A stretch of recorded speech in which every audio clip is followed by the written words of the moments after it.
see, we got just me, 10D. Hey, Jill.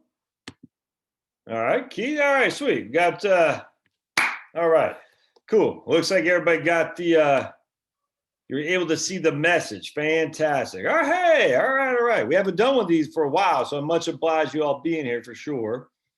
Oops. All right, so remember, if you hey, Harry, make sure you put if you're gonna don't put the panelists, make sure you put the panelists and attendees. Put to panelists and attendees on a, yeah, right on. You got it, right on. Cool. All right, good stuff. And again, if you guys want to say anything, you just raise your hand there, like raise your hand, and I'll give you the mic if you want to say something. Yeah, I'll put this on YouTube later, so don't put your personal info in here if that makes sense. Don't say, hey, this is Josh Scanlon and blah blah blah blah blah. If you don't mind, that way the YouTube crowd, because there's some weirdos on that YouTube screen, that's for sure. All right, so I just got back from my daughter. She had a lacrosse game. I just got back. It was cold, man. Woo, it's cold up there, and they got smoked. But she had fun. That's what matters. Is she had a lot of fun playing lacrosse. So it's all good. All right, let's see here. Got the chat there. I think we got Q&A. And again, it's been a while since we've done one of these things, so it's cool, man. So I appreciate y'all being here. And if anyone has, again, questions or anything, and you want to just raise your hand, do so. I do want to share with you. Maybe we'll do this while we're yeah, it's 8 o'clock right now. Wow, you got a foot of snow. Got a foot of snow in Indiana. Woo! Yeah, that's not good, man. Let's see here in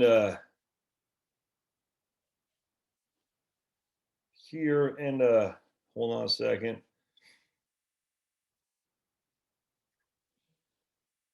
It is 48 right here. All right, 48, but feels like 45. Dan, okay, Paso. But in South Texas, where we used to live, it's in Bernie, it's 30.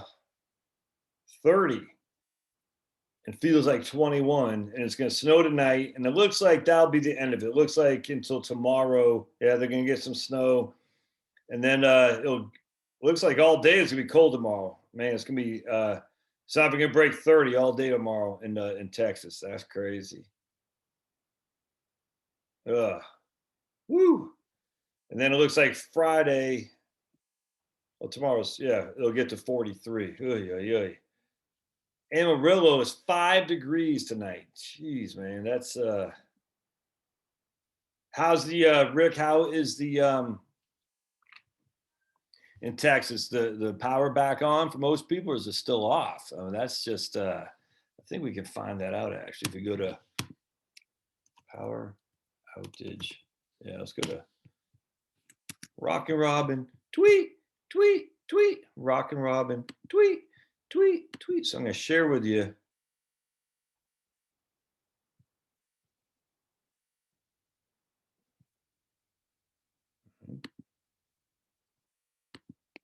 So here's poweroutages.com, poweroutage.us. And still got, oops, what happened?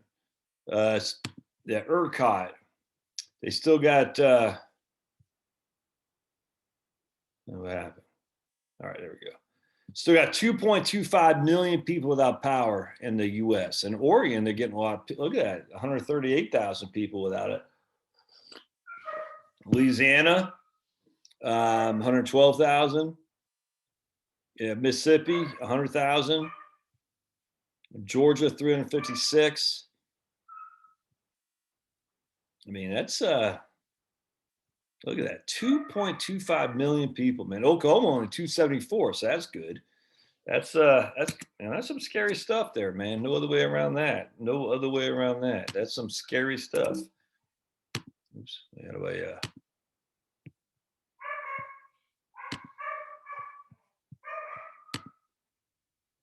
Dallas and South have problems. Amarillo has rolling blackouts, but I live 20 miles out of Amarillo, and we have not had any. Yeah, thank goodness, man. That's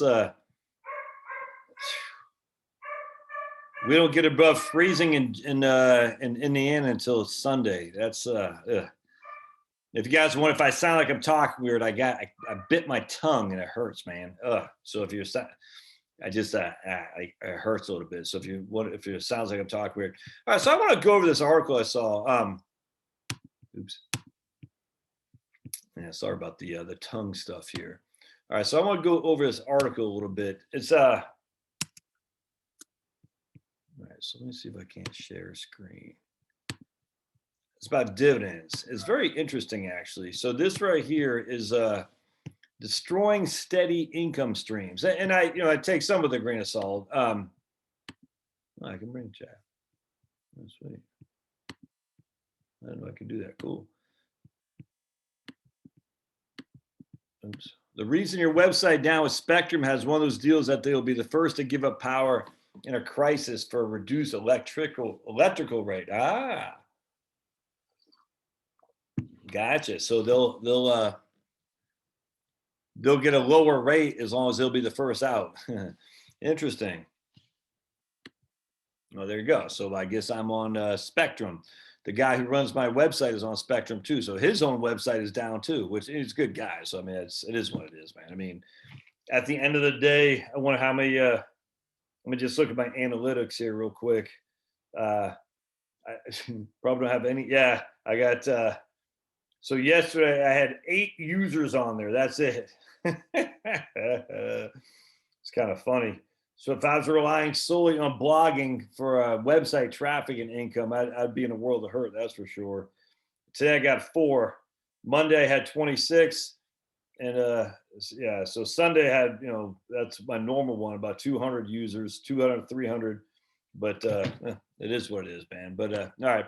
So I want to share that. This is pretty interesting to me. And I'm not getting this is a long article, and there's a lot of good stuff. Actually, let me just delete this for a second. The reason I don't like it so much, what he's saying, is originally published in 2015. Okay, I just noticed that. I didn't realize that. The reason I don't like it so much is because these high quality dividends. This is going back to 2015, but I don't know why they're republishing it now. That's odd. In 2020.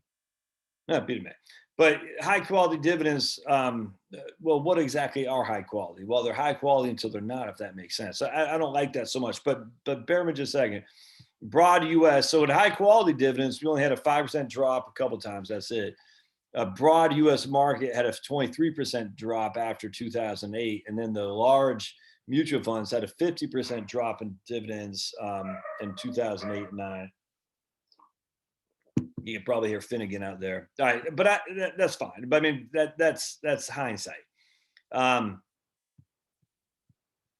he's got some mutual funds that are well-known: American Capital Income, the Templeton Growth, T. Rowe Price Equity Income. You can see dividends dropping, substantially here. 2008, and then even American Capital Income Fund all had dividends dropping.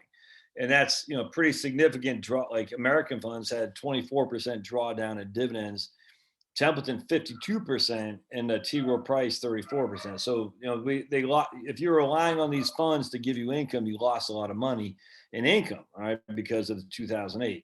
But that's not what I want. That right here. And then we got some income profiles of prominent fixed income funds, and this is going to be income fund, Loomis Sales bond fund. So a lot of bond funds in here. So what do you think's happening here and there too? Right there and right there. Anyone want to guess what's happening in those places? Let's see if I can't bring what happened to the chat thing? All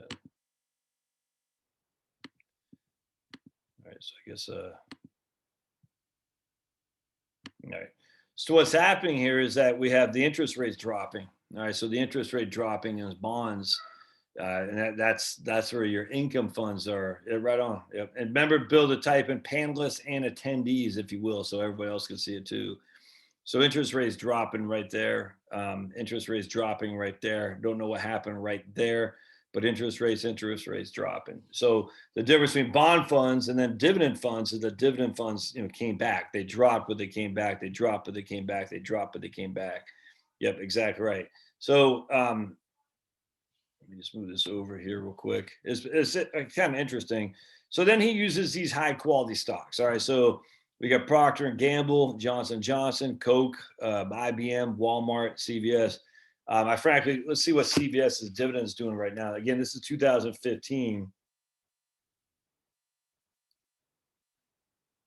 CVS. And so right now, CVS's dividend per share is, so back then it was about $1.50. Oh man, it just tells me the yield, doesn't tell me the dividend per share. All right, I'll tell you what, let's go and find it though, shall we? Let's go find what the dividend per share is. Ooh, I want to look at this too. I want to look at Vanguard's model solutions. Let's go find what the dividend, we're going to Market Watch. Rock and Robin, tweet, tweet, tweet. Rock and Robin, tweet, tweet. I'm going low carbs, starting this first day of Lent, going low carbs, man. So 10 pounds going to fall off this body of mine. All right, so let's see the dividend per share. 50 cents per share. So it's basically $2 most likely. Actually, I don't know that to be true.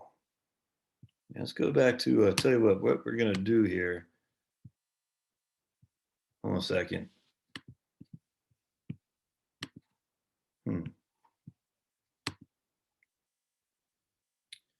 Where is the dividends here? So I see 50 cents per share, but I don't know if that's still the course of the year or.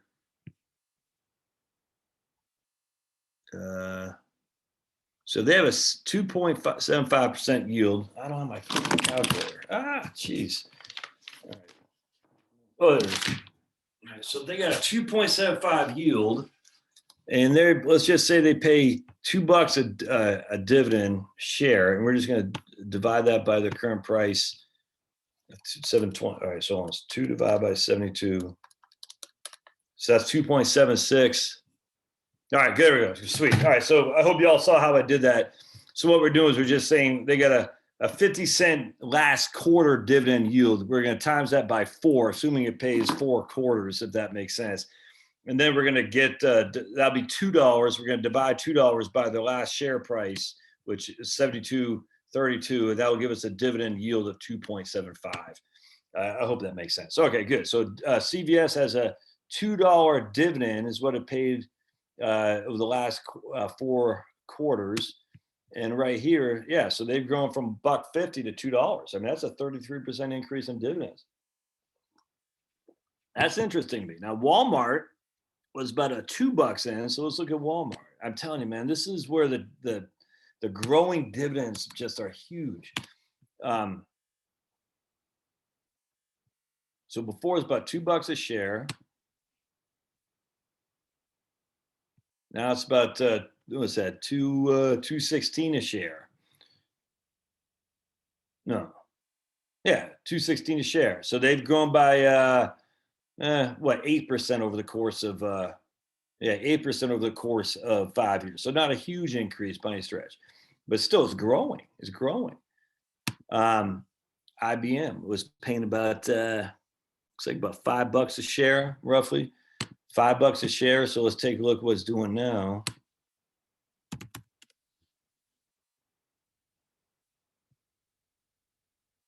So you've increased your income with CVS by 33%. You've increased your income in Walmart by 8%. It has nothing to do with the dividend yield. It has to do with the actual dividend. All right, so they're paying 163 times 4, $6.52, and back then they were paying about $5. So there you go. So that's a pretty significant increase too. So IBM, I mean, who cares what the share price is? As long as the dividends are increasing. That's interesting to me. So let's keep looking. P&G was paying about, it's like $2.75 or so. PG, isn't it PG? PNG? Right there. Yeah, PG. All right, cool. Dan says his dividends decreased last year as I was expecting, mainly just in index funds. Yeah, right on. UPS pays $1.25. I was just talking to a guy at the lacrosse game who's a pretty high up guy in UPS, and man, they're getting crunched with what's going on in Houston. Oh, yeah. All right, so Procter and Gamble pays 79 cents a share times 4. 316. I forgot what we said before. Yeah, they've gone up. They've gone up about 50 cents too. Johnson Johnson. Let's look at these last two. Johnson Johnson.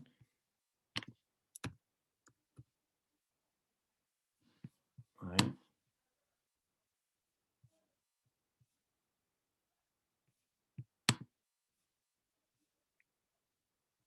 Pays so $4, $4.04 a share. Back then it was paying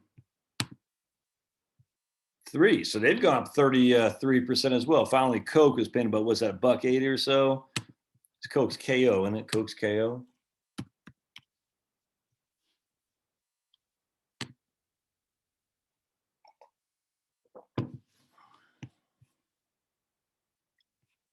And they pay 82 buck. What's that? $1.64 a share. And they were paying. They haven't really increased that much. The point being is that you get these high quality stocks. I don't know if they're literally. I don't know what you consider high quality. That's not for me to decide. That's why I hire Vanguard, the dividend investment, dividend increasing dividend fund, VDIGX. That's why I say, look, you guys do that. I'll be willing to pay you 25 or 30 basis points to figure all that out for me. And say, are these not companies aristocrats? Are not these companies aristocrats and have to raise their dividends? I don't know how it works. I don't know, Rick, how it works. But what I'm saying is that's why I like it, because you're saying, look, at the end of the day, I've just made a 33% increase in income on some of these stocks without question. Maybe not huge across the board in Walmart and Coke, but 33% on 3. And I forgot what IBM did. But anyway, at the end of the day, that's an increase on income, never mind whatever the stock price is. However, so let's check this out. This is where people screw up, and I want to show you. All right, we're going to look at right here. While most funds naturally focus on returns as a core mandate, the growth of passive investing has led to another class of dividend-basis indices and products. These products are primarily based on one of 2 dividend strategies. First and most popular is the dividend yield. The second strategy focuses on companies who have growing their dividends. Unfortunately, neither of these strategies is geared towards achieving a stable income stream, because you can't really get a stable income stream because you don't know what the future holds in terms of, are we going to go into a 2008, or we got to lower dividends. However, the dividend yield strategy naturally focuses on companies with higher dividend yields. Interesting. A lot of people, I get that all the time. This company is yielding 8%. I'm telling you, be careful. This approach is generally viewed as naive value investing strategy. Indeed, high dividend yields indicate low valuations and often indicate distress. Exactly. This is especially true when the yields are extremely high. For example, consider a company that paid dividends over the last year, but more recently ran into significant issues. Bank stocks during the credit crisis come to mind. The share price generally falls due to the bad news. Accordingly, the report of high dividend the reported dividend yield will be higher because of would be higher, but indicative, right? Indicative of the distress. So they're saying, yes, you have a high dividend yield on your trailing 12 months of dividend pay, but the reason you have a high dividend yield is because their price is falling through the floor. It's kind of like last year, we're talking about PE ratios. I'm telling you, if there's no distress and companies continue to pay and perhaps increase their dividends, then the dividend stream of high dividend portfolios would monotonically increase. However, this is not the case. Let's use the Vanguard High Dividend Yield ETF as an example. The ETF paid an annual dividend of 156 going into the credit crisis, but many of those dividends were cut, resulting in the annual dividend of 108 just 18 months later. representing a cut of over 30%. For comparison, the dividends of the broad market were cut by 23% over the same period. In other words, the quest for higher yields ultimately led to a more volatile income stream due to the correlation between high yields and distress. I hope that makes sense. I completely agree with that. It's, the reason I have a high yield is because the price is low. It's just all there is to it. There's a reason the price is low, is distress. The second class of dividend-based strategies typically identifies and invests in companies with sufficiently long histories of growing dividends. As I discussed in the first section, this is a great recipe for identifying higher quality companies. However, these indices do not pay attention to the price paid to purchase these higher quality companies. They may replace or rebalance existing holdings with companies paying lower dividend yields, and this can significantly have negative return on the dividend stream. Consider Coca-Cola in the late 1990s. Naive strategies focused solely on the strong histories of dividends would have purchased Coke with no regard for dividend yield or a general valuation. So again, even though they're increasing their dividends, if they have a low dividend yield, that might mean a high price, with high price to earnings ratio, if that makes sense. So yes, they have an increasing dividend yield, but if their PE is at 80, the dividend yield is, not the dividend yield, the dividend's increasing, but the dividend yield is low because the price is high. And the price might be too high relative to earnings. So even though the dividend is growing each and every year, you're paying too high a price, if that makes sense. All right. However, Coke bizarrely got caught up in the tech bubble and was trading at sky-high valuations with PE ratios exceeding 50. Its dividend yield was just 0.67%, where a comparison, 3M's dividend yield was almost 4 times higher than Coke at the time. Investing in M or 3M meant instead of Coke would have resulted in significantly more income and capital appreciation because the dividend yield of 3M was quite low relative to the dividend. The dividend of 3M, the yield was higher than Coke because the price wasn't as high, if that makes sense. And so as such, when the market got crushed, yes, your dividend growth strategy seemed to work well until it didn't because the prices were too high. Bill says, I feel that stocks have solid dividend history. It creates a buffer when the market declines in most cases. Well, that's where this guy is saying you got to also look at the PE ratios as well. You don't want an increasing dividend, all right, so remember, we're talking dividend, not dividend yield. You don't want a high dividend, increasing dividend with a low dividend yield if that means a high PE ratio. Because then, yes, the dividend is strong and growing. That does give you a buffer, but then the price could easily take away that buffer. Part two of that is you don't want a high dividend yield because that means the price is low, the PE ratio is low, which also means there's a good chance there's a reason for that to happen. We look at GE still. Is GE still in distress? I haven't even looked for a while, but let's take a look. GE, I think it's like at 13 last time I saw it. Yeah, 1186. So GE is still at 1186. It does have a PE of only 20 now, and the yield is less than 30. It's only 33 basis points because they definitely cut the yield. The dividend is something wicked. So GE execs say firm's balance sheet can withstand additional possible losses. All right, that doesn't sound good. GE expects negative cash flow in first quarter. That doesn't sound good. You don't want negative cash flow. So that's let's look at Exxon, and this is why Exxon was getting rocked for a while. Whoa, Exxon's now 52. Are you kidding me? But has no price to earnings ratio. That doesn't make any sense. And now the yield's at 6.81. So when I bought it, the yield was at 10, I think, because the price was at 40.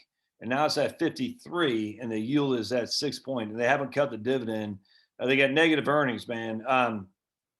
ExxonMobil, Aramco, Texas oil refineries temporarily shut down for unexpected midwinter freeze. You think? So I do want to talk on that real quick. Everyone's like, yeah, Josh, it's not just windmills are freezing. It's oil and nuclear, natural gas, and everything.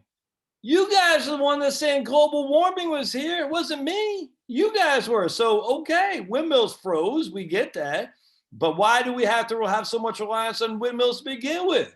We still needed a base load of me. And you guys, not people here, but you are the one who's saying global warming was here. Now, such they didn't prepare for it because they're all worried about global warming. So doesn't this you either can say windmills aren't the only problem. Okay, maybe that's true. Windmills are a scam, but let's just say it's true. Okay. But why are they freezing to begin with when there's supposed to be global warming? I cannot stand these freaking unicorns. I was listening to a guy, let me real quick. I was listening to a guy today, Owen Benjamin. Now, you might not have heard of Owen Benjamin. He got kicked off he used to be a pretty big Hollywood guy, but he came out and he got kicked off Twitter, off YouTube, off Facebook.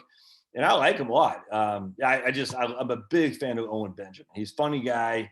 He's a good guy, good man. He's Christian. I don't know if I'm not sure. I think he's definitely a faith-based guy, if that makes sense. He does homesteading in Idaho, and it's just a good guy. I enjoy. He's funny. He's a comedian, as funny as can be. And he told some off-color jokes, which of course the snowflakes get offended by. Where's I going with that? I forgot where I was going with that. Anyway, that's what he said. So I'm sitting there thinking, because it frustrates me to no end that these people out there are like, I don't want to, the COVID or the global warming. And there's another thing too. I forgot what it was. They fall hook on a sinker for vaccines. I'm just like, the vaccines are studied, the science has proven no. The global warming, the science has proven no. The COVID, the science has proven no. And it frustrates me. I'm like, why did people fall for this? It frustrates me no end. Anyways, listen to Owen Benjamin today, and he was saying, I just stopped. I realized that people are going to think what they want to do. And I can't worry about their thoughts. I'm just going to worry about my own thoughts, and that people, I'm going to keep doing what I got to do. I hope at some point, I hope that people will fall, see that they've been lied to. They're just lied to. And no, I'm not saying they're lying to us about vaccines. I'm not saying they're lying to us about, they are pretty much lying to us about global warming. And the COVID stuff, well, that's a definitive lie. Vaccines, I'm agnostic, but the idea that you can't have a secondary point of view or questioning makes you anti-vaxxer or anti-climate, or you think COVID's a hoax, it's silly. But he says, I just stopped worrying about it. He said he used to get so pissed off, so mad, and he's like, and he just said, these guys they're essentially zombies, and you just at some point you got to recognize that you can't fix stupid. And I said, man, that's a good way to look at it. So I still have people today on my YouTube channel. A guy, one of the liberals, we got lots of liberals, and a guy said just right now, he said, because we're not going to live off wind, solar, and hydro. It's not a biomass. So actually, they don't like hydro, but we're just simply not going to do that. It's silly. And the way you know that is just ask them, say, hey, all right, just live an hour without fossil fuels, just 1 hour. I'd like for you, and again, I'm not saying you guys, I'd like for you to live 1 hour without fossil fuels. Try it. It can't be done. It's an impossibility to be done. And the reason we know that is because, well, they're under a house. Well, where did the lumber come from the home? How is the lumber, where did it go to get the wood cut? Was it done by battery powered electricity? No, it wasn't. Oh, I'm driving my Tesla. Oh, okay. Where's that battery is mined from? Was it mined with battery powered, big earth movers? No, you can't live without fossil fuels. It's just freaking stupid. It's just a dumb thing. So I'd say, okay, you can live without fossil fuels. Just do it for an hour. I'm just asking for an hour. I'm not even asking for a month or a day or a year. I'm just asking 1 hour to live without fossil fuels for an hour. Yeah, you walk on hardwood floors. Where those floors come from? Oh, it's plastic. Oh, plastic, is it? Okay. Yeah, you can't do it, man. And as such, there's no way around this. You've got to live without fossil fuels. And so this idea that we're going to live on wind, solar, and biomass, it's just freaking, it's just fanciful. It's silly. It's embarrassing. Anyway, so I got a guy today. He said just a few minutes ago. I just chuckle.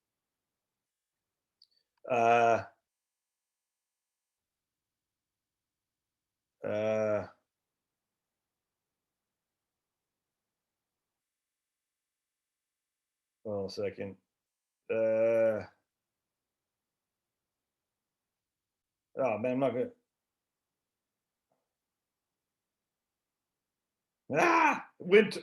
Oh man.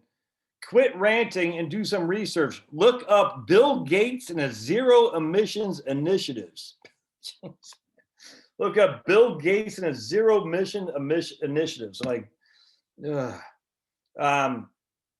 And then we get other people like sitting there thinking, now Hitler has someone to rot in hell with. When I did my tribute to Rush Limbaugh,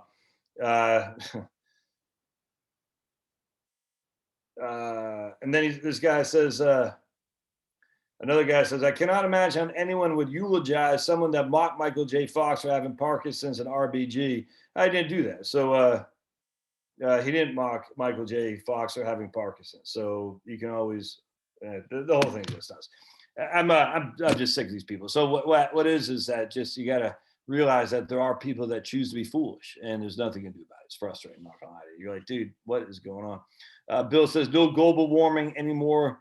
That story now changed to climate change. So it happens. Yeah, they're already saying this. The climate is climate change is what happened to climate change is why we're getting cold in Texas. All right, so there's an anonymous attendee. Good stuff. Again, I bit my tongue on the side, and every time it kind of hurts. So if I sound weird, I don't drink. I'm not drunk. I'm not slurring my words. It's just like ouch. All right, anonymous says I'm 62, have a full retirement age. Yeah, right on, Harry. Waiting for the hole in the ozone. Remember the Apple stuff? The Azar. The apples were going to kill us all. Remember that? What the hell was that? Well, I miss about Rush Limbaugh, man, because he was funny. He could bring the jokes to the best of them. He never fell for the global warming scam. That's how you know a true conservative, man. If they fell for the global warming stuff, they're not a true conservative. I'm just telling you right now. No way. It's all fake news, all fake. But conservatives who fall for it are either not that bright or they want to be with the cool kids. That's all there is to it. Yeah. Anyway, so I'm 62 now. I'll have a full retirement age. My PIA at my FRA. All right. So we're just gonna fix this for him. So my PIA is the 2,500 at his FRA, which is full retirement age. So just keep that.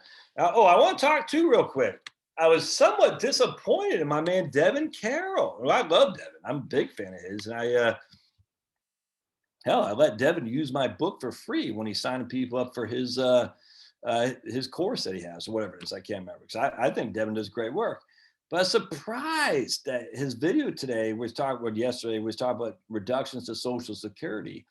He is still using the chief actuary of Social Security. His testimony before Congress was on July 9th. That's before the third quarter. That was when he was just looking at the numbers from the carnage of the second quarter. And we already knew that 2 weeks into the last 2 weeks of the second quarter, the GDP was already starting to grow again. And so, the chief actuary said he thought there could be anywhere between a 5 to 9 to 10% reduction for people who turn 60 this year. But that was the second quarter only. The third quarter was the growth, and the fourth quarter was growth. So I was surprised by that. I was like, well, that was kind of yesterday's news, man. It was weird. And I was, because if you remember, the second quarter was what everyone was freaking out on, because the idea was Q2 was going to be bad. Q3 was going to be not as bad, but bad as well. And then there'd be a little bit of growth in Q4. I mean, most people were thinking Q2 is the worst. Q3 would be down another 5%, and Q4 would probably start getting level, breaking even in terms of GDP. And as such, the entirety of the average wage index would drop pretty significantly, because it'd be massive amounts of unemployment, all that stuff. But the issue, that's not what happened. We had a complete V economy. So Q3, the economy basically got back almost everything it lost in Q2. Not quite, but certainly, if you would ask that same chief actuary of Social Security what he would thought the reduction would be at the end of Q3, it'd be significantly different than what he thought at the end of Q2. So I don't know, I was just disappointed. It's like, oh man, that was kind of old news, man. And man, it's like, dude, I put a comment on his thing, and he gets tons of videos, views, and comments. And again, I like Devin a lot, big fan of his, but I was like, yeah, that was a little bit frustrating, because there's more to that story than the chief actuary thinking your Social Security benefits can be reduced by 5 to 10%. Devin did come up with a thought that I thought made sense. He goes, look, we should do just like we do for everything else. you can't have a reduction in average wage index. You can have zero, but you can't have a reduction. That seems to make sense to me. That should be a slam dunk. You can't lose money in Social Security because one bad year of which the government brought on you. I mean, think about it. If you're the government and you're like, I can't afford Social Security, I'm going to shut everybody down. I'm going to have the average wage index drop. And as such, I have to pay less Social Security. And you're loving life. You're like, oh, man, average wage index drops. You got to pay less Social Security. We don't have enough money anyway. All right. So anyway, back to Anonymous. His PIA is $2,500. Again, that's at his full retirement age. He's 62, which means he was born in what, 1959. So his full retirement age will be 19. It'll be 66 and 10 months. It'll be 66 and 10 months because he's born in 1959, I presume. If he's born in 1958, it'll be 66 and 8 months. All right. The wifey's 64, and she'll have an FRA at 1,700. Again, a PIA at her FRA. So her full retirement age is at 66 and 4 months probably. Both in good health, long life expectations. I plan to wait till 70 sign up. The question is, should she sign up for Social Security now or wait until 70 as well? That. I don't know, man. That's a good question, but so we know. So I don't know what the other sources are here, but let's just use this for an example. What we'd want to do is because hers is more than half of yours. This is still pretty close. Yeah, how are you gonna get by until you're 70? So that's the only thing I'd wonder about. So right now you're gonna have $4,200 a month at your full retirement age, which means you'll probably have 24% above that. So you have $4,200 a month at your full retirement age. You're gonna have roughly $4,200 a month times 1.24. You'll have about $5,200 a month at your full retirement age. That's $65,000 a year or so when you're 70. So the question is, what do you do between now and 70 to live off whatever it is you need to live off? I don't know the answer. I don't know. But yeah, ideally you should wait till 70. There's no other way around that, man. You should, but it's gonna be a tough one. So without knowing the whole situation, it's hard to say because you might need that money. I don't know. But generally speaking, I would wait till 70 for sure. Let's talk about that a little bit too, my friends, because don't forget Social Security. The point was when Reagan signed the initial taxes on 1983 to make Social Security solvent, the whole thing that Republicans are here to reduce or take away your Social Security, when it's Reagan who signed the tax bill that made it solvent. So the left does what the left does. They blame Reagan for signing the tax bill on Social Security. Is, oh yeah, he's the one who taxed Social Security, even though the Democrats still controlled the House, but and the House Ways and Means in particularly. But anyway, so they blame Reagan for that, and then they turn around and say the Republicans want to take your Social Security. Crazy. All right. So, but anyway, if you think about it, when that happened in 1983, the reason there is a do I get everybody on? Oh, the reason we had an 8% delayed earnings credit. I use as an incentive to get you to delay taking your benefit. Well, A, you weren't living as long back then as we are now. But B, the interest rates are so high. The 10-year treasury back then was like 18. 30-year treasury was like 15. So, an 8% delayed earnings credit versus getting a 10-year treasury at 18, a 30-year treasury at 15, that 8% that seemed like a big fat nothing burger, if that makes sense. So no one was going to do it. And on top of that, you're only going to live until you're the life expectancy of maybe 75 or something like that. So people are like, why would I do that? That doesn't make any sense. I'm not going to delay because I can invest that money I get from Social Security at a much higher rate of return, guaranteed. And I'm not going to live that long. Well, you fast forward, what's that, 40 years or so, and it's completely different. 30-year treasury is not at 15, it's at 2. And we're living to, in their mid 80s or so. So it's a whole different scenario. So just from a pure investment perspective, delaying Social Security from a pure investment returns perspective makes sense. And by the way, if you guys got any questions or you want the mic or something like that, just raise your hand and let me know for sure. So I hope that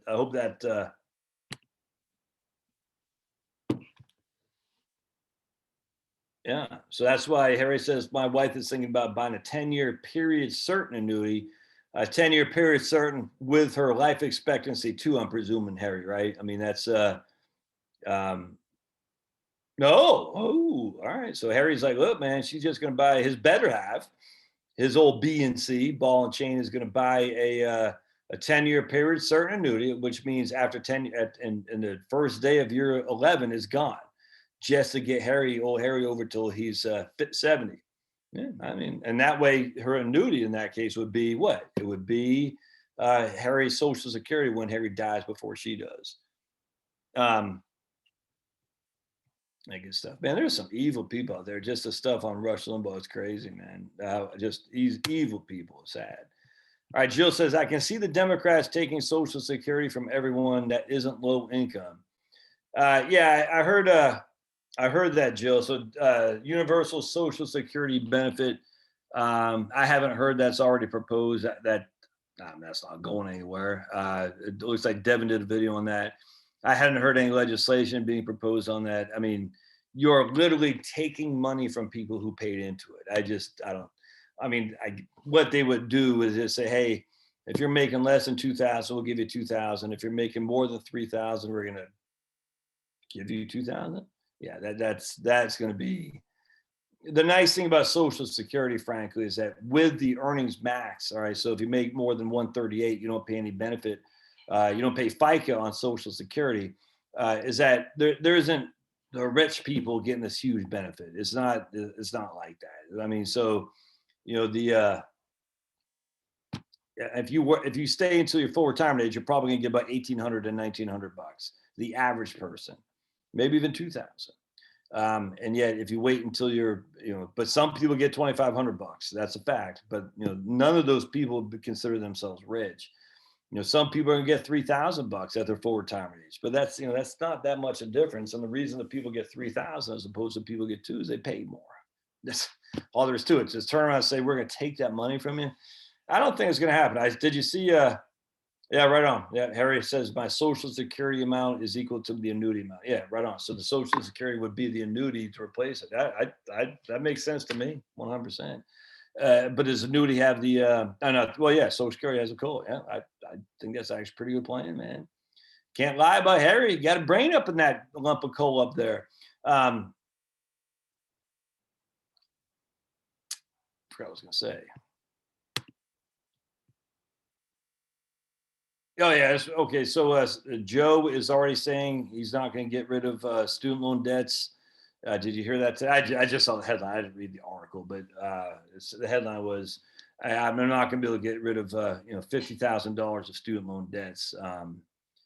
I think reality's starting to settle in.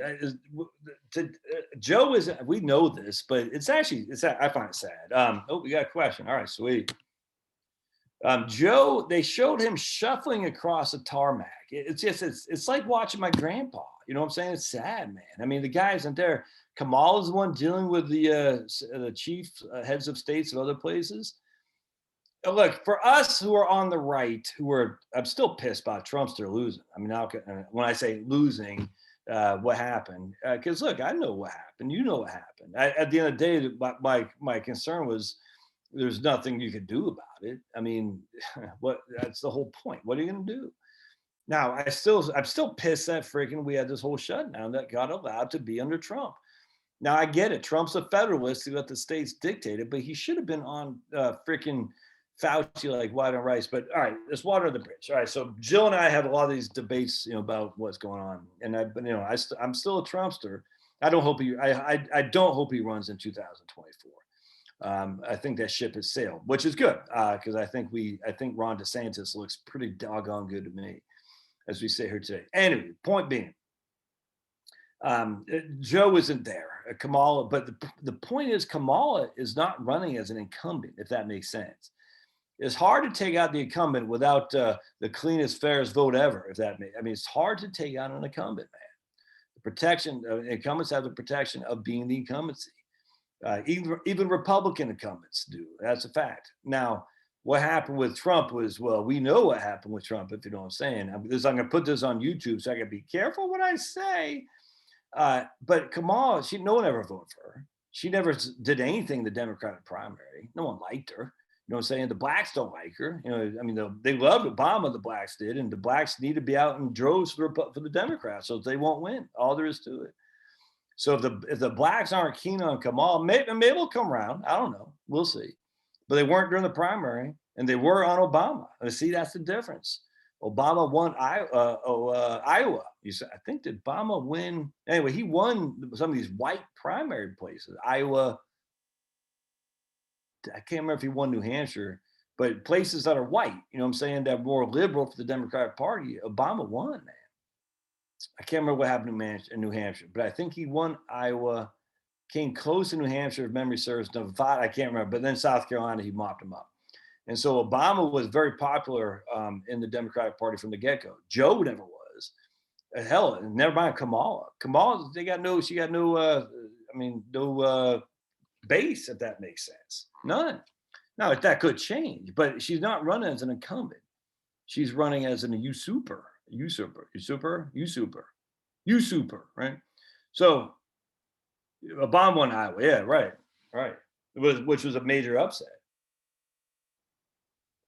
Now, it's just a caucus. It wasn't a true primary, but still, Hillary got smoked, and they're like, what the hell happened? Yeah, I don't know what the Army's still doing in D.C. either, man. All right, so we got somebody who wants to, that's not scary, right? Rick, you should be. Am I on? Yeah, you're on, sir. Rick, okay. Welcome to the show. Okay. 4 or 5 months ago, you indicated people, you indicated people that weren't in the market and was mainly in cash to hold off. No.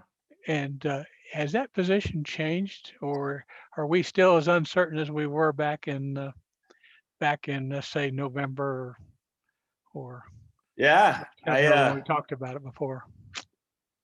Rick, I think this, it just seems to me everything looks like we're going to another 2000 scenario, if that makes sense. Now, if you just think about 1995 to 1999, the growth stocks did incredibly well. Everyone in their mind, like, and everyone wants to say, where was I reading this today? It was showing the similarities between some of the high flyers in 2000 and 1999 versus what we're dealing with now. And everyone and their mom likes to think there is all pets.com. You know, stocks that had no growth, no earnings. I mean, that's simply not true. The PE ratios were high, but you know, they were nosebleeds, but they weren't. Everyone wants to pretend like these companies had no earnings. It's just not true. There were some. I don't even know what pets.com was, but they think that sock puppet guy, and they all want to say, look at that. That was representative of the entirety of the market. It's just, that's not true. It was not. And I think that, you know, they're showing like JDS Uniphase. They were showing some other, I just can't remember, but it was a great chart from the Financial Times. And it's showing, you know, the high flyers from then versus the high flyers now, the price to earnings ratio, forward looking PE ratios as well, not trailing forward, which makes it look even better if you think that Tesla, for instance, is going to increase their earnings by 5-fold. Still 200 PE. Anyway, the point being is that you had a lot of growth-oriented stocks that were being bought up because there is something about trends and momentum in the stock market. I mean, that's just a fact. You know, the S&P 500 is a trend and momentum play, that's for sure. But it just seems like we're going right back to this. You know, the same level of absurdity of some of these companies, Amazon, Tesla, they all just comes to mind. And I'm sitting there thinking, like, even Facebook. I mean, Facebook's PE ratio isn't all that high, but it's not. It just seems odd to me. It just does. And I'm sitting there thinking, that doesn't make sense. Amazon, okay, Amazon's taken over. I get it, but that's still got a pretty high PE ratio. Tesla, certainly. And there's another couple of companies this lady was talking about that aren't necessarily in the S&P 500, but they're certainly in large cap or at least growth indices.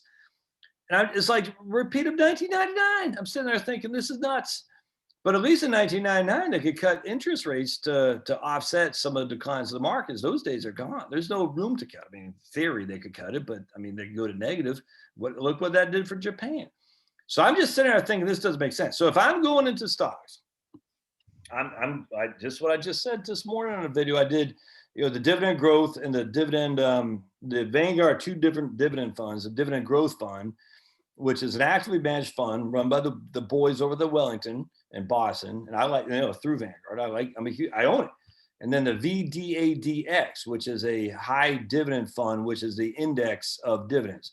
Reason being, because the dividend stocks haven't had the same run as growth stocks have had over the last couple of years, which is almost replicating what happened in the late 90s. And the irony, I don't know, coincidence, irony, I'm not sure which one, but is that in 2000 and 2001, everyone says the tech bubble. Well, that's true. It didn't take the whole market down. The value stocks did fine. The value stocks, both years they were in the green or the black, not in the red. And as such, the only thing that the value stocks got crunched was in 2002, which was again the after effects of September 11th, 2001. And so if you think about it, you're like, okay, so if we look at 2001 and 2 as a forewarning of what could happen, again, nothing is going to happen to that exact extent. What has underperformed? Value stocks being higher dividend payers, lower price to earnings ratio. So if I'm itching to get back in, I'm definitely going there. I still don't see how, just like I said in a video I did earlier today about renewables, it's inevitable that we're going to pay a price when we keep this pushed down. It's just inevitable. It's inevitable that stocks, in my opinion, are going to have to face the music at some point simply because of the economy. And, I read today, I'm just reading today, Brian Westbury over at First Trust. Let me see. I don't think I deleted the email. Talk about producer price index is the highest on record this month. Yeah, right here. So producer price index is up 1.3% in January, well above the consensus. And producer prices are up 1.7% versus a year ago. Well, energy prices rose 5.1% in January, where food prices only increased 0.2%. So a little bit of distortion there. But why did energy prices go up? Well, look at price of gasoline and whatnot. Be as it may. Excluding energy and food, the producer price index was up 1.2% in January and 2% for the past year. So that 1.2% is somewhat frightening in terms of inflationary thing. It rose at the highest rate since the series began in 2009. It marks the only time the index has ever recorded a single month increase of 1%. Now here's the counter to that, and he says it. He doesn't say it as a counter, but I will. He says since bottoming out in April, producer prices are up a 5.3% annualized rate, matching the fastest annualized pace recorded for a 9-month period, and representing a sharp rebound for the 2% annualized decline for the 9 months ending in April. Does that make sense? So you're like, okay, we had a 2% decline the 9 months ending in April of last year. That really only includes the month of March and April for the pandemic reaction. Even then, we weren't knee deep into it yet. Interesting. So we had a 2% decline in the 9 months before that. And then we've had a 5.3% growth rate in the last 9 months, I guess, since. There's distortions like crazy in there, and the distortions are for government mandates, man. And I just I don't know what that means, but this. So I'm sitting there, I'm thinking. So Brian Westbury is basically, well, let's see what he says for implications that where inflation is coming, and the result will eventually be too much money chasing too few goods, meaning higher but not hyperinflation. Further down the pipeline, prices for intermediate demand processed goods rose 1.7% in January, while intermediate demand unprocessed goods rose 3.8%. and are an astonishing 56.4% annualized over the past 6 months. Well, yeah, because everything was shut down. So I don't even know what to make of all that. I go back to the old tried and true valuations.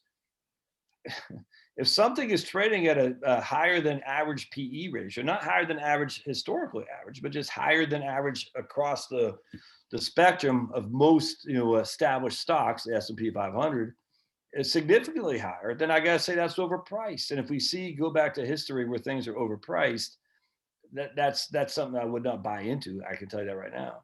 And I would buy into things if I need to get in stocks that are underpriced, and that'd be value-oriented stocks that pay a good dividend for sure. And when I say good dividend, not good dividend yield, but has a lower PE that pays a yield, if that makes sense. The distortions are just breathtaking. We've never seen it before. And I love Brian Westbury, huge fan, but I just think they're making light of how vast and thorough the economic damage was. And just because a couple of stimulus checks doesn't change that. And so anyway, as I'm sitting here today, I'd hang tight, especially if I'm about ready to retire or if I just recently retired. However, if I'm itching, I'm looking at the value stocks, the value index, the VTV, as I own my highest sharing, my highest holding by far, or I'm looking at a dividend-oriented fund of some sort. Does that make sense? Thoughts on that? Oh, yeah, that makes sense to me. I'm a little more of a doom and gloomer, and I'm expecting things to not work out as people would like them to be. And as a result, I'm in a stable value fund with a gobs of money at 2.25%, and I've got some Jenny May at Vanguard, and I don't need it. I retired in December, Yeah. and my pension's like $57,000 or something like that. So I could live on that if I had to. So Well, I'm not willing to take much risk.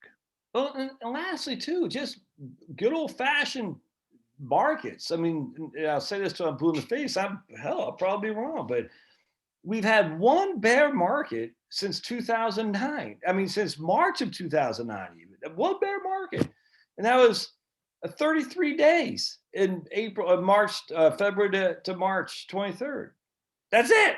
One bear market in 12 years. And that lasted 33 days. So I mean, literally, if you didn't open your statement until the end of the you got your statement in the middle of April, and the market probably come back between March 23rd. You probably saw some down mark. No, that's not even true. So your Q1 statement last year, the beginning of January to the end of March, you were probably off 15%, which is, that's big, but it's not 33% like it was at one point from February to March 23rd. And so if you didn't even look at your statement other than your quarterlies, you would never even known the real down that you had. You never knew it because it happened so fast and it went away so fast. So then we're sitting there thinking, okay, Q4 of 2018, we're down 19.4, not a bear market. May 2015, down about, say 11% or something like that, not a bear market. Small caps, I think, were down more. But anyway, I'm going to talk about S&P 500. July and August 2011, down 15% or something like that. Not a bear market. That's it. So I'm sitting there thinking, you take the insanity of the distortions of the economy, you take the insanity of valuations. I mean, I get the printing press thing, I get all that, but that, just because there's a potential for inflation doesn't mean stocks are going to hedge against that. There's no evidence that say inflation means stocks go up. There's no correlation that you can say if that happens, you can't say that. So I'm just sitting there thinking, okay, so we haven't had a bear market in a while. We have massive amounts of government distortions. And what does government tend to do to distort more, which tends to not help the economy, but hurt the economy? I mean, government spending might be a short-term sugar high, but always comes back. Again, you look at Venezuela. I mean, it's across the board. And then finally, so we haven't had any bear markets at all, a tiny one, which really is not even, think of that because it happens so fast. And it just seems to me that at some point the market is going to get knocked around a little bit. And if you don't need the money to grow, then you might as well just be, like you said, stable value. If you can get 2.25 and guarantee stable value, I wouldn't get away from that to save my life. All right.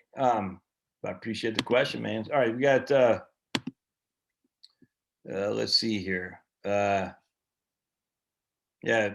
New Jersey gas prices went up 30 cents in the last 5 weeks. Yeah, it's actually pretty interesting. They had a thing on today on the local news talking about gas prices here in Georgia going to 230 and 236 and stuff. I said, oh boy, here we go. So when those gasoline prices go up, that goes into the, it certainly goes into the inflationary numbers that we have to pay. And I've been advocating since I've been doing this channel. I think we're going to be more like Japan than not. I absolutely could be wrong. But if I'm wrong, that does not mean that stocks are going to give us the reprieve. It doesn't. I mean, there is no one can sit here and say stocks hedge against inflation. You can't. The reason you can't is because in the 1966 and 1982, when we had the big inflationary bout because of everything that the government was doing, LBJ, Nixon, all these fools out there, OPEC, the whole thing, never mind a hugely cold winter. We were having from 1960 to 1979, it looked like a mini ice age in some regard. And all these people say that's not true are fools. It is absolutely true. I mean, the evidence, what they say about communism is that the future is certain. It's the past that's forever changing. It's kind of like what we're living in now. I was reading an article that the various mainstream newspapers are changing past documents when they said, words that they find offensive now. So they're changing it. I forgot what it was. But anyway, the future is known. It's a past that's forever changing. Scary. But anyway, the facts are everyone was worried about a global cooling, if not a mini ice age back in the 60s and 70s. That's just a fact. And so they can pretend like that's not happening, but it was. And so the point being is that, no one, that was the inflationary time that stocks did not perform to hedge against inflation. They simply did not. Throw taxes in the mix, absolutely did not. So now if you look at the deflation of the Great Depression, stocks did not do well either. So a lot of people make that, they have it in tune in their brain and say, oh, deflation means stocks get killed because Great Depression, inflation, thus stocks will do well as a hedge against inflation. Not necessarily true. Not necessarily true. In fact, if anything, deflation stocks do better than they do in inflationary times. If you look at the 1870s, 1880s, 1890s, and even to the first decade before the Federal Reserve Board came around, deflation was very beneficial to stocks. So now we had that 10-year run of the Great Depression where stocks got hammered, but the deflation, again, people equate that deflation bad for stocks, inflation good for stocks. No, deflation was bad for stocks at one instance. Inflation was not good for stocks, and really the only instance we have, which is 1966 and 1982. But there's more instances where deflation was good for stocks than there was when deflation was bad for stocks. And yet we don't have any instances where inflation was good for stocks. None. And when I say inflation, I'm not talking about the run-of-the-mill 2 and 3%. I'm talking about real inflation. So as we sit here today, I'm sitting here thinking, I still think Japan is more likely. Japan light, low inflation, low growth, deflation to some degree in terms of negative interest rate policy, zero interest rate policy. We'll see. I could be wrong. And if I am, that's why you want to make sure you have something in stocks and something in bonds. Or if you're like Rick, you got a pension you don't need the money on, just hang tight until things shake out. And what is shake out? There's no one's going to ring a bell. You just don't know. But if the game's won, you don't need to play. Now, a guy like Rick, he could certainly dollar cost average if he wants to get back in the market. Nothing wrong with taking a gamble on $50,000, $100,000, something like that. But we're not done here. It's still wintertime. And, now we're just going through the great cooling of 2021. What kind of ramifications is that going to have in the economy? I don't know. All right. So Jim says, what do you think is the best asset for inflation? Property and new home prices are really going up in South Florida. The best asset for inflation is probably TIPS, frankly, Treasury inflation protected securities. I do think stocks actually, I'm not saying as a hedge against inflation, but I do think stocks will give you, especially dividend stocks, increasing dividends, hopefully, if there is some inflation. I believe that. So, is that a true hedge? No. Real estate is not really a hedge against inflation. Real estate will keep up with it. Well, I guess in that case, it's kind of like chips. You're not going to make any money, but net of inflation, you're not going to lose money. So real estate is probably a pretty good asset. I don't think gold is all as a hedge against inflation. Everyone says that. I don't. There's the evidence isn't there for that, frankly. So I don't think gold is. Yeah, real estate tips and stocks. I mean, stocks. I hate to say hedge, but there's certainly the opposite of fixed income assets. Bonds are going to get smoked during inflation. So the best asset during inflation is to borrow, frankly. If I had a crystal ball and they're going to say, Josh, we're going to go back to a 1970 style inflation, man, I'd be borrowing to the hilt on this puppy for sure, because debt gets eaten alive by inflation. Man, I tell you, if you're in debt, you love inflation. If you're a lender, you hate inflation. If you're a borrower, you hate deflation. And if you're a lender, you love deflation. It's crazy. All right. What else? Let's see. Yeah, I'm not all that worried about Social Security. Anyway, so with Sniffy Joe saying that they're not going to get rid of student loans, I just don't think the guy's that popular. I just don't. And the media's going to lie. Can we all make it an agreement here that that the media doesn't tell the truth, and so if they say anything about popular opinion polls and all that, just on this, if we can give one remembrance to Rush Limbaugh, God rest his soul, is that remember the media lies. They're full of crap. Literally, they are fork-tongued people. There's no other way around that. And as such, if it comes from the media, please, please, please, please, if it reads the New York Times, your first thing to read is say, how are they mistaken? Because they're lying sacks of excrement. I hate to be so vile here, but they are, and they know it. They get away with it, and the reason they get away with it because many people who are nominally conservative, for some reason, I did a video yesterday. I'll talk about the guy who writes the Wall Street Journal. I say he copped out. What was his name? It's Jason Zweig. Jason Zweig. Jason Zweig. And he says, yeah, I write for a respectable journalism, a newspaper, the Wall Street Journal. I said, Wall Street Journal has no respect to me other than the editorial page. The newspaper people are just as left as the New York Times. He goes, and there are other respectable times too. Respectable newspapers, New York Times. I respect them. I respect that they're going to be credentialed. They're going to have the highest quality. And I'm like, this guy's a freaking clown. I didn't say it in my video, but it's Zweig. Some clown central here, man. The New York Times has been wrong more than they've been right. And he's like, well, it's the New York Times. On top of that, do you know who's on their editorial board? An Asian lady who said the most blatantly racist anti-white person that's out there. And they caught her in lies after lies, racism after racism, and they still put her on the editorial board. It's crazy. What percent of the population has outstanding student loans and all the rest of the taxpayers have to pay it, even the ones who didn't go to university or pay theirs? Yeah. Bill, that I tell you, man, that is going to be going back to the Social Security thing. I know that the leftists on Twitter and Elizabeth Warren, they think that is representative of the nation at large, that student loan debt for their stupid degrees in psychology or communications or freaking gender studies in Ethiopia. I know that is what that universe consists of. I get it. Student loans for that. Why should I have to take on $50,000 in debt to study gender studies in Ethiopia? That's not what America wants. I'm telling you right now.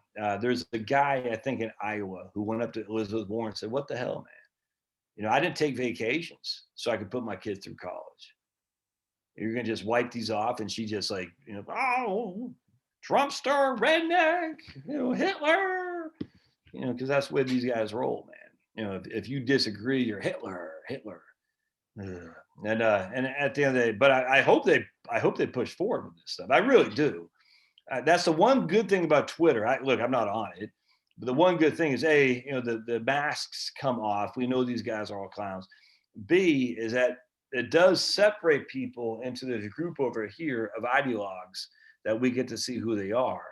And when they start pursuing stuff of the AOC ilk, because they are in power, because of cleanest and fairest election, that's going to drive a lot of people out of that camp for sure. Even Bernie Sanders advocates who've actually paid off their loans or worked to pay off them, they're not going to be. They're like, dude, wait a second, man. I paid my crap off. Why should you? Hello, Pablo. Why should you get the free ride when I paid? You see what I'm saying? People are going to be pissed. It's one thing to say, hey, a guy who's down on his luck, we're going to help you out for whatever reason. It's a whole other thing to see some social justice warrior on Twitter with tattoos all up and down, freaking drinking Starbucks and not even working, saying, give me my free loans. And people aren't going to take kindly to that. So I hope they pursue it. I guarantee Sniffy Joe did some market research and they said, hells to the no. I guarantee. Same thing with step up basis. I guarantee if they do market research on that, they're going to be like, no. Don't forget, if you guys, so we'll get out here in just a second, but if you all have any, if you want to say something, just put your hand up there. I'll be happy to give you the mic. Would you consider the Vanguard ultra short-term bond with Vanguard Ginnie Mae? Nah, I wouldn't. I mean, I just think, I don't know what the ultra short-term bond is doing. I just like Ginnie Mae because it's got government bonds. I mean, it's literally government debt with a little higher. Let's actually see what the Ginnie Mae is doing, shall we? With a little higher SEC yield. But let's take a look. Oh, y'all can't see this, I don't think. Let me get you on here. Who's that over there? Is that Finnegan? Oh, Finnegan, you know I love you. Oh, Pablo, you know I love you too. Oh, Pablo. Yeah, you got it, Jim. Thank you for being here, man. Appreciate it. And again, sorry we haven't done one of these for a little bit. And I'm sorry, kind of short notice. Someone run the water by accident? Are you running the water?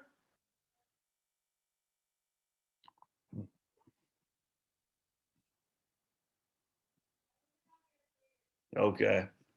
So Ginnie Mae is paying 0.78 right now, 30-day SEC yield. That's pretty ugly. Mortgage rates were down. That's for sure. That's why. So that's ugly. 0.78. So remember, Ginnie Mae, what it is going to be, you're taking your average 30-year mortgage. I think the last are 10 years, maybe 12 years or something like that. So if the average 30-year mortgage is at 2.5 right now, that's for 30 years. You're not getting 30 years on yield because the average payoff, they get recycled. We're quicker recycled, repurposed. People move, people refinance, people pay them off and stuff. So if it doesn't shock me, only get 0.78. So let's look at, I think it's SCH. No, that's Schwab. That's short-term bond. Let's look at this guy.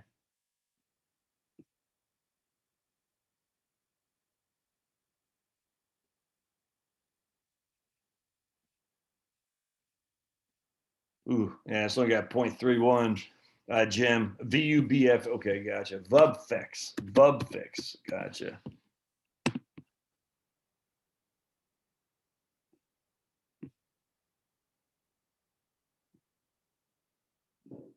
Yeah, I don't think can I write checks on this by chance? And some of these bonds you used to be able to write checks on Ginnie Mae. I don't think you can do that anymore, but I'm not even sure if you can do it on these bond funds anymore. But that's how liquid those things were. Vanguard has a retirement trust that pays around 2.25. Let's see what that's showing.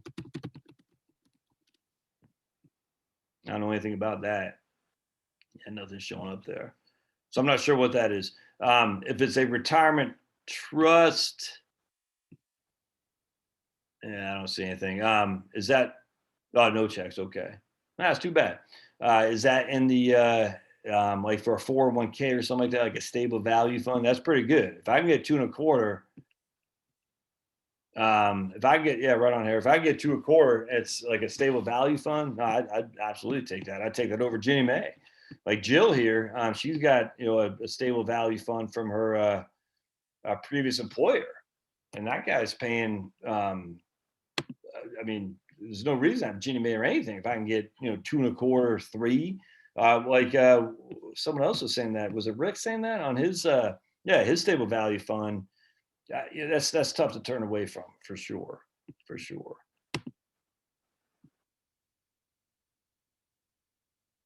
Jill says at full retirement age, I'm supposed to get 2,800, even stopping working at 56. So it scares me. It looks like a phase in, but still looked like I could lose a lot, even being 57. Just the government is not in the business to take people's benefits away. They're just not. They're in the business to make it so no one has to suffer, Jill. So other than the rich people, you know, whoever those people are. Well, Jill, you're rich. No, not for $2,800 a month.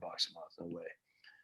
I tell you, the benefit of Social Security only taxing up to 139 means the max benefit you can get at full retirement age is about $3,100.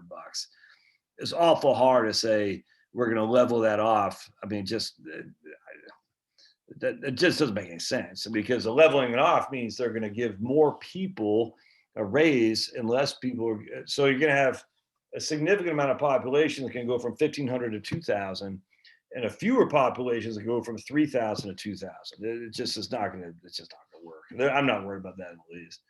Lots of things I'm worried about. That ain't it. That's for sure. That would. I mean, in fact, I hope they try. And then the Republicans would say they're trying to take our Social Security. The Republicans should do that anyway, but they never will, because they don't know how to do politics. It's frustrating. I guess it's not frustrating to the extent that the Republicans don't know how to do politics, because they literally don't hold politics as their God. The Democrats hold government as the God. They do. That is their reason to exist, to be in power, to control your destiny. There are some Republicans like that too, I would grant you, but the most Republicans aren't, and most Democrats are. And please stop this. Joe Manchin is a moderate. He's not a moderate. Tester, Montana, not a moderate. I mean, the only three real quote moderates you could think anymore would be Manchin, Tester, and Simina, which is actually rather surprising. But I think the party has got to her now, so she's no longer a moderate. But we shall see. But Manchin's not a moderate. Tester's not a moderate. There is no moderates in the Democrat Party. All right. So Harry's just as 401k, so probably a stable value fund at 2.25, man. That's pretty good. Yeah. And there's Jill. She got 3% of 135. Cannot add to it. Yeah, man. Yeah, well, that's right. We used to have, when I was at USA, we used to have a qualified retirement account. I'm sure I shared with the story, but I had a dentist up in New Jersey. I was at his house, nice guy, good Christian guy, and I don't want to say too much, but great guy. And he was having at USA, he had a 4.5% guaranteed minimum on what's called a QRA, a qualified retirement annuity. And he had a money market at Fidelity is paying like 1.5. I said, dentist, why don't you move that over to USA? It's like he had like $500,000 or $600,000 in it. And I said, you get 4.5 guaranteed, backed by USA. When I say guaranteed, it's backed by the insurance, the claims ability of USA. But USA is a pretty solid company. And now what happened was, the contract that you were not USA. Let's put it this way. USA was going to be on the hook for guaranteeing this guy 4.5% with a liquid account on every amount he put in there, if that made sense. A liquid account at 4.5% guaranteed by USA. And I said, he had like $500,000. And he didn't do it. I said, you would rather be in a money market at Fidelity, you know, like 1.25, whatever it was, 2, something like that, as opposed to 100% guaranteed insurance product at USA that you have access to with no strings attached. And the idea is a qualified retirement annuity, had that word annuity on there.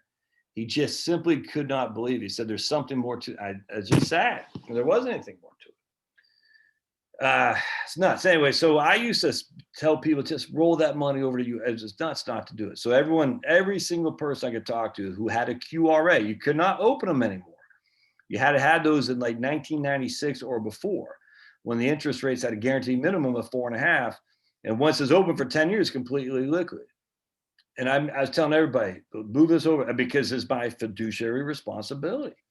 Now, what USA ultimately came back is they said, this might be a fiduciary responsibility to your customers, but it's not a fiduciary responsibility to your employer, because if more people find out about this, essentially, we can't carry it, because we're on the hook for 4.5 guaranteed in a liquid account, and we're only getting 15-year bonds at 3 if we're lucky, 2.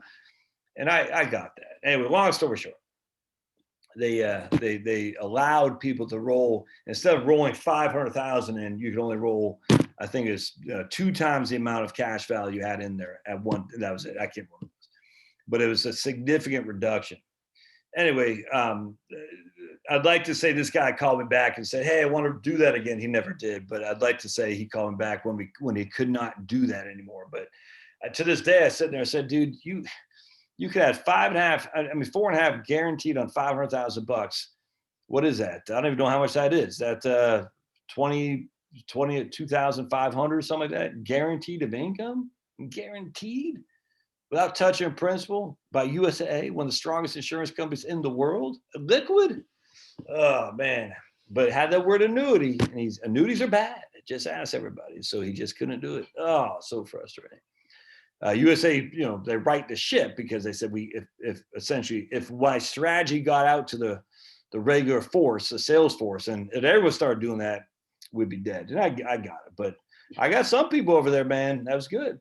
The reason being, because I'm curious. A lot of these financial advisors they don't take time to figure out what the hell's going on. I'm like, just look around. What is happening? Don't just listen to what these guys up here say, the research team, because the research team don't know the butts from the hole in the ground. Figure it out yourself. Wow, it's crazy. Well, our research team, I don't give 2 craps what your research team says. The research team is there to serve the company that hires them. That's it. That's it. You are there to serve your clients. That's your fiduciary responsibility. So if the company that hired you has screwed up somehow, that's not your fault. Now, if it gets exploited, whose damn fault is that? It's the companies, man. That means they need to go after the people, the legal team who put that into the contract. But not to exploit that hole, either through the government, through your employer, is not doing your clients right. Now, in this case, USA had the right to change, not to change the contract, to essentially rectify it, if that makes sense. There's always an escape clause. No big financial services company does not have an escape clause. Let's put it that way. But it was fun, man. I mean, it was fun. Oh man. Jill says she gets guaranteed 1% on her other fixed employer accounts, and there's my cash stays until I get used it. Yep. Got over 2.5% year 2 until last year, still close to 2 by strong call. Yeah, man. All right, my friends, I'm going to call it a night. I'm starting to get tired. All that yelling at my daughter's lacrosse game was freezing out there. It's cold, man. Cold. We had a big wind, and they got swamped. Oh, boy, we got swamped. But it's fun to watch. It's fun, of course. You're outside. You have to wear your mask, and they make you take a temperature, and you're outside. I'm like, oh, why? Why? When are we going to be over this? Yeah.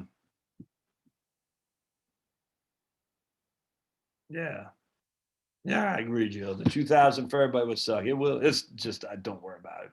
I mean, we'll worry about it if the legislation comes, but when I say comes, not just proposed, not just some guy that's, got HR 2241. It's got to be more than just the proposal is one thing. It's the actual legislation that gets voted on is the second thing. It's going through committee. That's the big one right there. Until it's even voted on, I'm not caring, man. Yeah, outside, wear a mask. We got to get a temperature. And you have to stay 6 feet, supposedly. It was nice. So my daughter plays with a girl, and her parents are there, and I gave them a hug. And that was good. It's good to hug people. I'm not sure if the mom seemed okay. But I don't know. Maybe she's just okay because that's what human beings do, is they hug each other. because I hadn't seen him for a while. They might have been intimidated. I don't know. I didn't get the impression, she was like, oh no, but who knows? I mean, I'm pretty, I wear my heart on my sleeve. So it's, for her not to give you a hug, she would have, act like I was a vampire or something like that. She didn't, but it's nice to give people hugs, man. Sad that you have to, in this day and age, Atlantic article said COVID is rapidly dropping since January 20th because people now know to wear masks and distance and get vaccinated. It's like, man, heads I win, tails you lose. It's like, well, no matter what happens with these guys, COVID doesn't dramatically drop is because people weren't wearing masks. COVID dramatically drops is because people are. It's all clowns. Yeah. All right. See you. God bless. Say a prayer for Rush Limbaugh and his family, would you? All right. Thanks, guys. Appreciate y'all being here. Appreciate you being a supporter. Absolutely. Thanks, now.